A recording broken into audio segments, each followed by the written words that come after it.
hear the word Panama, you form a picture, automatically, of the big canal and of the army that defends it.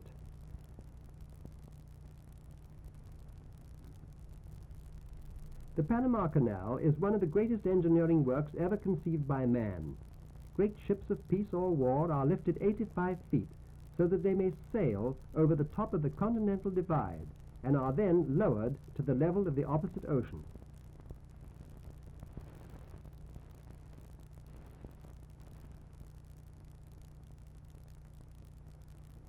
A vessel going from the Atlantic Ocean to the Pacific Ocean sails southeast.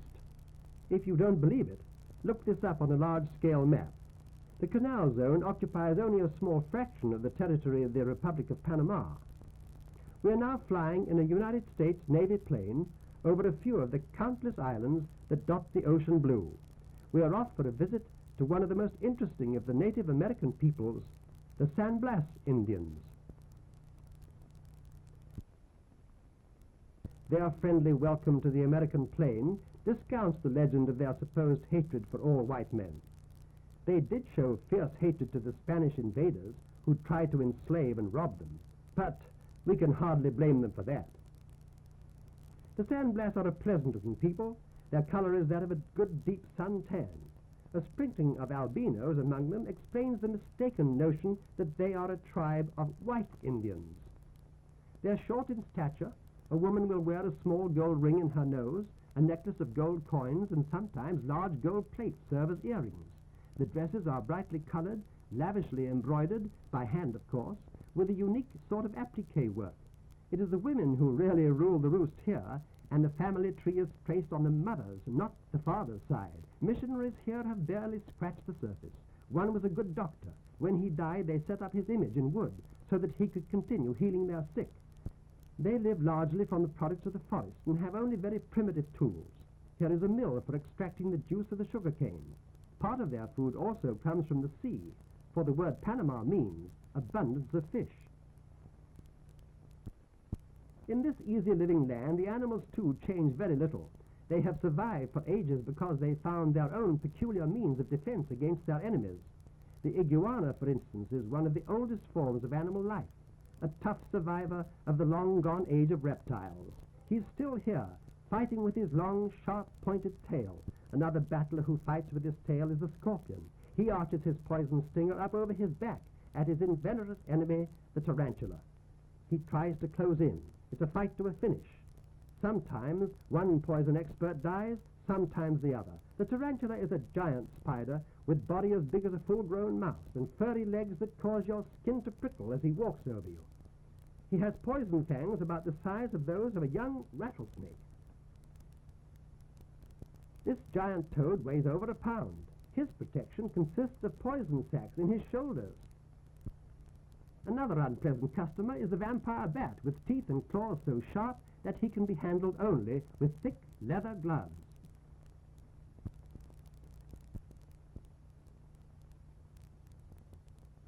One of the deadliest snakes in the world is the Fer-De-Lance. Few people ever survive his bite.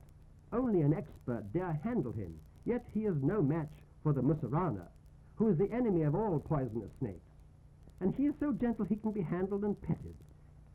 But here he is. In a few moments you will see him having his lunch. And now there's one less poisonous snake in Panama.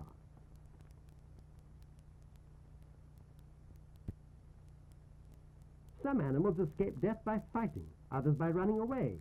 The plumed lizard is a champion runner, and if his flight is barred by water, he runs so fast that he goes over the surface. He doesn't have webbed feet either. Here comes his enemy, a giant snake. And there goes the lizard right over the top of the water. He runs so fast that we wonder if he even gets his feet wet. The snake hunts the lizard, and the man hunts the snake.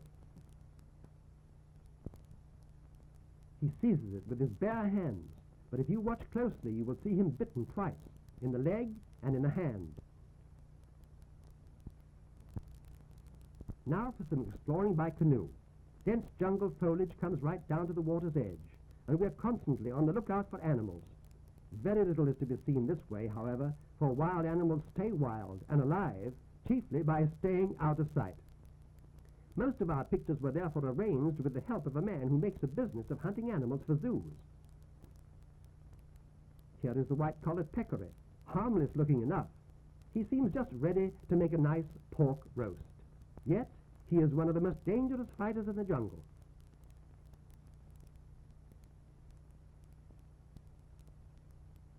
A raccoon absorbed in his favorite dish, a mess of live crabs, and he didn't take any chance of losing his dinner either by stopping to wash them first.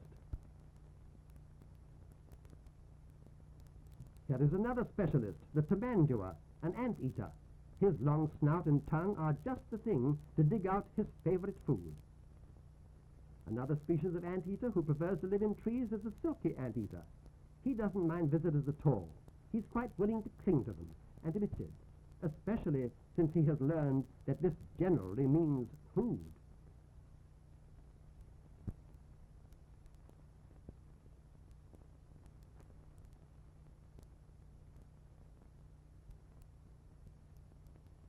Another animal that stays alive by keeping out of danger up in the treetops is the opossum. This variety is known as Darby's woolly opossum. The mother opossum has a nice coat of long woolly hair for the young to hang on as she climbs through the trees with the greatest of ease. She goes about her family business without too much thought for her offspring, but nature has equipped them with a really good grip on the facts of life right from the start. Thus we see how animals are fitted for their struggle to survive.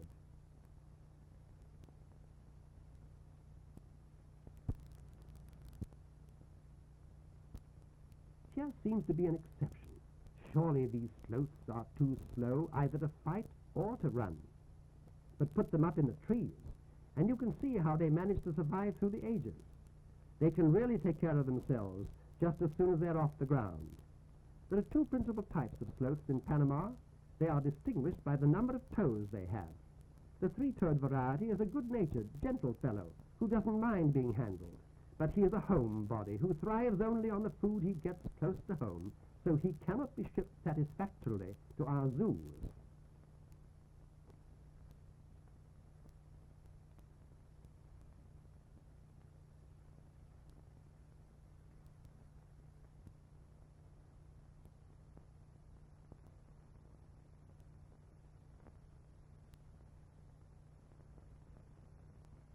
His two-toed cousin is a cranky, cantankerous individual with none of the nice qualities of the three-toed species. But he can and does eat anything, and so he is the chap you see in your zoo. Yes, that's a cat, and it's wild, but it's not a wild cat. It's a young ocelot, a pet, and not a very safe one. The prize of all pets is the monkey, always playful, friendly to those who treat it kindly, and as full of tricks as a monkey. This one tries to comb the young visitor's hair so that she'll look her prettiest on the way back with those handsome Navy flyers. Our canoes soon bring us back to the flying boat, and our cameras and films are loaded carefully so that all our friends will be able to share the strange sights that we have seen. And soon we are flying back to Panama City, a lovely, clean, cool, modern city of many miracles. Yes, miracles. For here it is summer all the year round, and the sun rises in the Pacific Ocean and sets in the Atlantic. There are many other miracles, too, but we'll have to save some of them for you to discover for yourselves when you read about Panama, or better still, visit this marvelous country.